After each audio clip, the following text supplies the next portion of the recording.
Imported हुकूमत का खौफ बढ़ने लगा। वजीर आजम शहबाज शरीफ कुर्सी बचाने के लिए सरगर्म। एक तरफ हुकूमती वफ्द का इजराइल का खुफिया दौरा, दूसरी तरफ वजीर न्यूयॉर्क में फ्रांसीसी सदर मैक्रोन से गर्मजोशी से मुलाकात।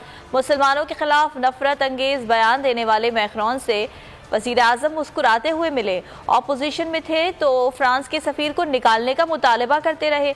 हुकूमत हाथ में आते ही भीगी बिल्ली बन गए। मैक्रोन से खूब हाथ हिला हिला कर मिलते रहे। हुकूमत की एक और खुफिया चाल मंजर आम पर आ गई। अपनी हुकूमत बचाने के लिए इसराइल से ताल्लुकात बढ़ाने का इंकशाफ। इसराइली न्यूज़ चैनल ने दावा किया कि पाकिस्तानी वफ्द ने रवां हफ्ते इसराइल का दौरा किया।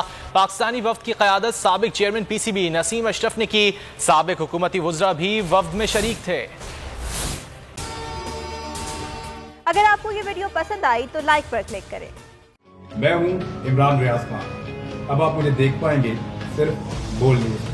इमरान रियाज खान साहब जो हैं वो बोल फैमिली का हिस्सा बन गए हैं। बड़े अरसे बाद किसी चैनल ने हौसला किया है, तो मुझे ऐसा लगता था कि हमें बोलने की इजाजत नहीं मिलेगी, लेकिन बोल ने डिसाइड किया कि बोलने की इजाजत वो लेकर देंगे। मुझे बोल की एक चीज बहुत अच्छी लगी कि बोल ने कैटेगोरिकली कहा कि जो करना है करो, हमने अपना कोई बंदा नहीं निकालना।